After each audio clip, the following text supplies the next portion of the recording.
À tous, pour réaliser ce sac, je vais avoir besoin de deux rectangles de tissu donc qui mesurent 56 cm de longueur sur 46 cm de largeur.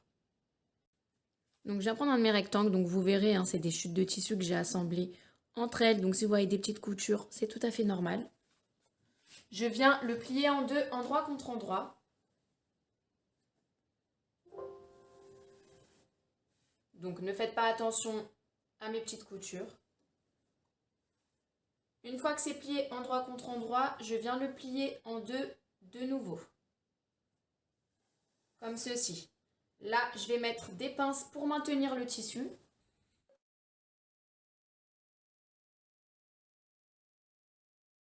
Je vais tracer des repères.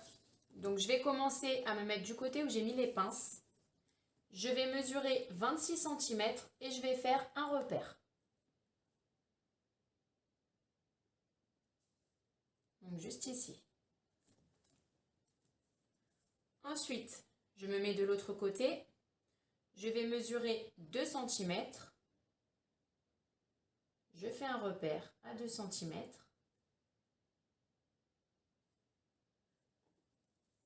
Et à partir de ce repère à 2 cm, je vais mesurer 23 cm. Je fais un repère.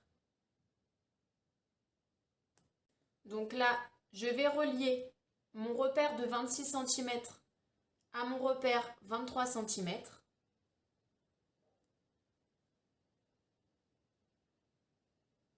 Donc en formant une légère courbe. Donc de là à là. Et ensuite, mon repère de 23 cm, je vais le relier tout en haut, mon repère que j'ai fait à 2 cm.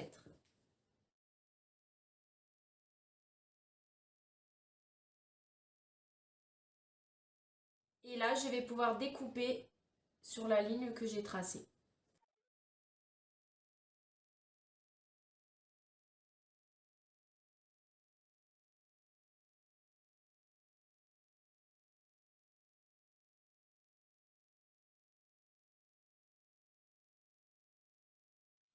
Et je vais faire exactement la même chose sur mon deuxième rectangle de tissu. Donc voilà mes deux empiècements découpés. Je vais venir les placer endroit contre endroit.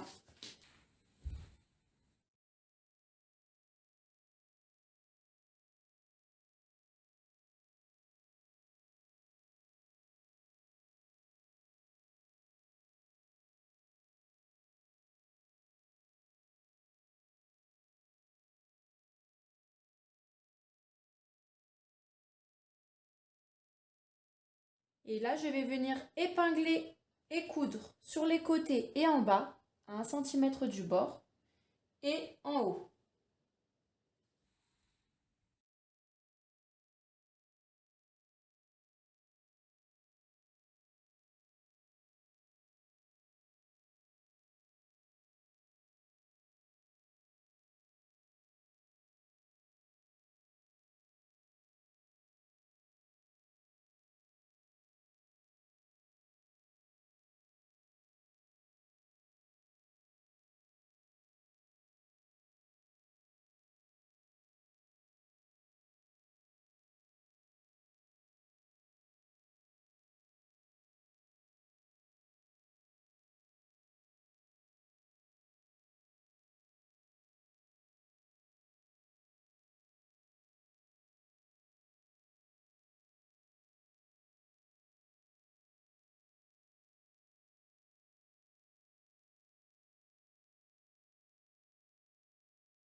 Je retourne mon sac à l'endroit.